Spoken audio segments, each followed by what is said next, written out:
Modo conversación.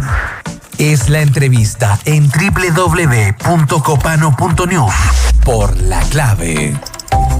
8 de la mañana con 31 minutos. El tema del día tiene que ver con las organizaciones de derechos humanos y sus reacciones en relación al caso Patricio Fernández. Pero quiero... La salida de Patricio Fernández, que renunció al cargo por duras críticas respecto a una entrevista que tuvo con Manuel Antonio Garretón. Para nosotros es un honor tener a Carmen Hertz con nosotros en esta mañana. Carmen, buenos días. Diputada, buenos días, ¿cómo le va? Diputada Carmen Hertz. ¿Me escuchará? ¿No está escuchando? Nosotros la vemos, al menos. Hay que... El micrófono. Siempre el tema del micrófono es importante en estas conferencias a distancia. Si no la llamamos. No, pero por mientras es importante contextualizar. Dale, el brief. Que es lo que quería contarles, que ayer Patricio Fernández Chadwick, mediante una misiva, pero también mediante un anuncio de un comunicado desde el gobierno, anunció que deja el cargo de asesor presidencial por los 50 años del golpe de Estado, porque tuvo muchas críticas de organizaciones de derechos humanos. Estamos con Carmen Hertz, diputada de la República. ¿Me Carmen. escucha? Sí, muy buenos días, gracias por el contacto. No, por favor, para nosotros es un honor tenerla acá. Entonces, estamos analizando lo que ha sucedido en las últimas horas. Por supuesto, usted ha sido protagonista por sus declaraciones a través de redes sociales. Y queríamos entender, porque hay gente que no comprende todavía el dolor de las víctimas de violación a los derechos humanos y que lo ve como un asunto a superar en cuanto es una especie de switch. Yo en ese sentido quiero hacer el primer acercamiento y conversar con usted sobre esas perspectivas. ¿Por qué la mirada de los derechos humanos no puede ser tan laxa en torno a su punto de vista? Mira, el tema de derechos humanos, de su protección de las crímenes de exterminio que tienen que ver con la memoria cuando una sociedad sufrió la opresión, no es un tema de sufrimiento de los familiares exclusivamente, es un tema de sociedad. El golpe de Estado fue un crimen que fue fundacional de un terrorismo de Estado que hundió a Chile durante 17 años y que afectó al conjunto de la sociedad. Entonces, lo primero es señalar eso, o sea, no está acotado a nuestro sufrimiento, sino que está acotado a que se dio un golpe contra un pueblo desarmado al que humillaron, encarcelaron, despojaron y durante 17 años fueron eliminando a los opositores políticos a través de distintas y perversos métodos. Ese es el punto esencial. Y es la comunidad civilizada, no nosotros, no es una idea que se me ocurrió a mí, sino que la comunidad civilizada ha construido un estatuto que tiene que ver con los derechos fundamentales de las personas y lo ha construido a través de décadas, particularmente después de la Segunda Guerra Mundial, y que tiene que ver con que los crímenes de lesa humanidad que se cometen en una sociedad bajo un régimen dictatorial genocida como el que nosotros sufrimos, esos crímenes son inamnistiables, no prescriben, son de jurisdicción universal. Por eso Pinochet fue detenido en Londres el 16 de octubre de 1998, y además la sociedad tiene derecho a la verdad, tiene derecho a la justicia, a la reparación y a las garantías de no repetición. Eso está expresamente señalado en decenas de resoluciones de los organismos internacionales.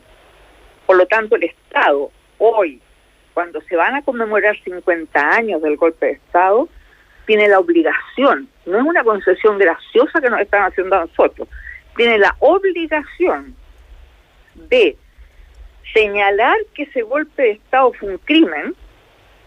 No es un tema de historiadores, no es un tema de las opiniones sobre el proceso político de la Unidad Popular que son absolutamente debatibles y que se vienen debatiendo hace 50 años. No. Es señalar con claridad, porque es su obligación, que el golpe fue un crimen. Y a partir de ese crimen se instala a Chile como un reducto del terror. Diputada, y en ese sentido, ¿cómo observa la salida de Patricio Fernández durante las últimas horas? ¿Cómo ve su salida? ¿Siente que no estaba a la altura o le parece que es una persona negacionista, como lo han llamado ciertos sectores de la izquierda?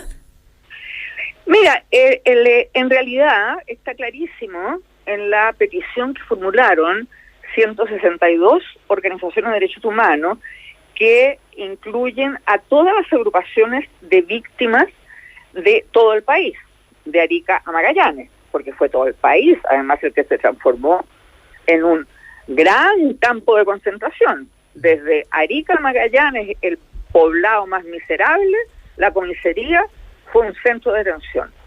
Esas organizaciones señalaron al presidente de la República que no le daba garantías a quien se había designado como coordinador de la conmemoración. Y por varias razones.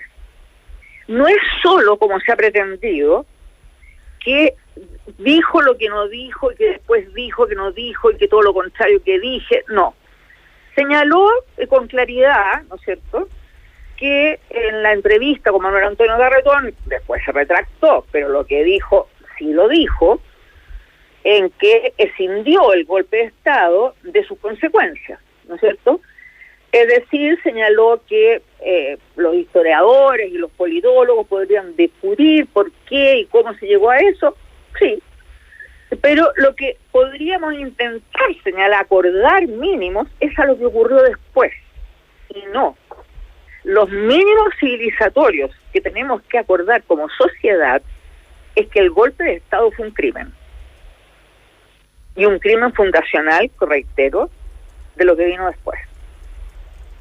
Entonces, no es solo eso. Patricio Fernández sí ha tenido una mirada sobre este tema que a nosotros no nos da garantías para que coordine la conmemoración de los 50 años. Ha señalado en declaraciones anteriores que entiende a quienes apoyaron el golpe de Estado porque había momentos de mucha tensión. Pues bien, nosotros no estamos haciendo, porque hay un sector del progresismo chileno que cayó en un estado de furia asesina en contra de las organizaciones de derechos humanos y nos acusan de estos lugares comunes que se usan hoy de la política de la cancelación. No, nosotros fuimos muy responsables y señalamos que, en primer lugar, la persona que coordine esto, porque la coordinación de los 50 años del CARPE no es un evento. No se conmemora con una serie de eventos artísticos o culturales. Es un hecho político de la más grande relevancia, porque es el hecho que fracturó a la sociedad chilena de manera brutal y que quedará en el ADN de nuestra sociedad para siempre. Y la memoria, insisto, porque algunos creen que la memoria es pasado, no, la memoria es presente y la memoria también es futuro. Pues bien, nosotros señalamos que tenía que ser una persona vinculada al mundo de derechos humanos, cuya trayectoria esté vinculada a la protección, a la defensa y a la lucha contra la impunidad, en primer lugar. Nosotros no creemos en el negacionismo posmoderno que está tan de moda. No, insisto, el Estado no nos está haciendo una concesión a nosotros. Eso es lo que, por favor, hay que entender. Es su obligación en estos 50 años condenar el golpe de Estado y recordarle a todo el país lo que ocurrió. Uh-huh. Porque eso es una herramienta de liberación en una sociedad que fue traumatizada por prácticas genocidas. Diputada, y respecto a eso mismo, ¿hay alguien que tengan ustedes en mente o usted particularmente para asumir el cargo? No. Esa es una facultad del presidente de la República. Nosotros no tenemos en mente ningún nombre, simplemente hemos señalado las condiciones que a nuestro parecer tienen que concurrir en quien designen. Estamos junto a Carmen Hertz, abogada de los derechos humanos, diputada en el Distrito 8 de las comunas de Maipú, Estación Central, Pudahuel, Quilicura, Cerrillos, Tiltil, Colina, Lampa, dialogando. ¿Me permite una pregunta? ¿Es usted quien tuitea en su cuenta, Carmen? Sí, la tuiteo yo personalmente. Le hago la pregunta porque llama mucho la atención su estilo a la hora de lanzar mensajes y sus perspectivas, que me parece que son legítimas, y ahí dentro de todo también ha habido reacciones a ciertas voces han planteado lo que usted llama, que esta cosa de los sectores progresistas que de alguna manera se pone una perspectiva posmoderna, muy de Corea del Centro, pero que también juegan siempre para un lado bastante determinado al final de cuentas, porque esto ha provocado, claro, una reacción bastante fuerte por parte de los grupos que tienen intereses también en participar y ser parte de una fiesta que, como usted bien dice, no es fiesta. Porque no es una serie de eventos donde suceden como actos culturales solamente. Acá hubo crímenes atroces que la sociedad a veces le pone vainilla. Es por eso que también quiero hacer referencia a un post que usted hace sobre el escritor Rafael Gumucio, donde lo trata, y voy a elegir de las palabras la más suave, irreverente noventero. Y ahí es donde yo quiero entender la perspectiva que ustedes tienen sobre esas voces, cómo piensan o qué es lo que ven, entendiendo que Rafael Gumucio también es una víctima de la dictadura que tuvo un exilio en el extranjero junto a su familia. Esto a propósito de una columna que él escribió en el diario El País, sí, donde criticó duramente a las agrupaciones de derechos humanos por las críticas que estaba haciendo a Patricio Fernández. Me parece interesante la perspectiva de Carmen sobre ese mundo. A ver, Rafael Gumucio, sí, efectivamente fue al exilio. No hay ninguna referencia para nosotros, hasta es un personaje bastante irrelevante. Si yo me referí, digamos, a las características, fue respondiendo, digamos, a un tuit en que Rodrigo Busto, director de Amnistía Internacional, reclama, con mucha razón, el contenido de la columna de Gumucio, que es una insolencia vergonzosa.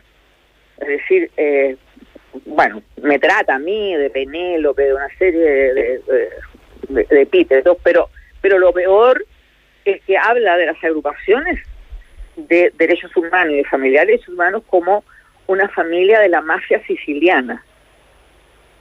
Eso es lo que dijo, o sea, eso es lo que se permite decir. Y eso es repugnante. Claro. Repugnante. Entonces nosotros, este mundillo, digamos, ¿no es cierto?, al cual pertenecen ciertos sectores que los han caracterizado, los han caricaturizado como la barra brava de Liguria, no han tenido nunca nada que ver con el mundo nuestro, nunca, nada. A nosotros no nos interesan las opiniones que tengan, no son absolutamente irrelevantes, pero lo que no es irrelevante es que tengan la inmoralidad y la bajeza de atacarnos de la manera en que nos han atacado. Porque cuando el mundo de derechos humanos, y en particular las agrupaciones familiares, fueron la primera expresión pública de resistencia ante la dictadura, cuando hicieron innumerables huelgas de hambre, cuando arriesgaron la vida en plena dictadura, no después, no en los 90, en plena dictadura, cuando denunciaron sistemáticamente lo que ocurría, ahí, aplauso de pie. Después pasan a ser comunistas, fundamentalistas, no negativa a reflexionar. Pero por favor, ¿qué se creen? Carmen, ¿qué se creen? Las agrupaciones de familiares de las víctimas son protagonistas fundamentales de la conmemoración de los 50 años del golpe, porque fueron los protagonistas de la tragedia, fueron las víctimas de la tragedia. Entonces, lo menos que se merecen es un poco de respeto, porque cuestionan la nominación de un individuo, se llenan de epítetos, de acusaciones dolosas y de injurias. Eso te indica la degradación moral que hay de ciertos sectores. Y que lamentablemente en este país, por muchas razones, la memoria ha sido bien deficitaria, porque la verdad del exterminio no ha sido nunca socializada, porque nadie lee los mamotretos de los informes de las comisiones nacionales, ni las sentencias de los tribunales de justicia. El Estado debió hace mucho tiempo haber difundido en cartillas, en los colegios y en las escuelas matrices de las Fuerzas Armadas en qué consistió el exterminio. La justicia sabemos que ha sido muy tardía. Las sentencias están saliendo ahora, 50 años después, o sea, cuando la mayoría de los perpetradores se murieron en la impunidad. Reparación no es solamente indemnización, reparación es reivindicar el nombre de las víctimas. No son un número, fueron luchadores políticos, luchadores sociales. Gracias a quienes, todos los que estamos hoy acá, en el Congreso, los que escriben columnas, qué sé yo, gracias a ellos están haciendo eso. Y sin embargo no hay ninguna reivindicación de sus memorias. Y el conjunto de eso es lo que te da las garantías de no repetición, porque si no, el nunca más no pasa de ser una frase retórica. Carmen Gertz, esta mañana con nosotros. Ha sido un honor conversar con usted y darle el espacio a reaccionar y a poder darnos su punto de vista acá en Radio La Clave. Muchas gracias, Carmen. Chao, diputada, muchas gracias. A usted por el contacto. Adiós. Que esté bien, Está bien, diputada.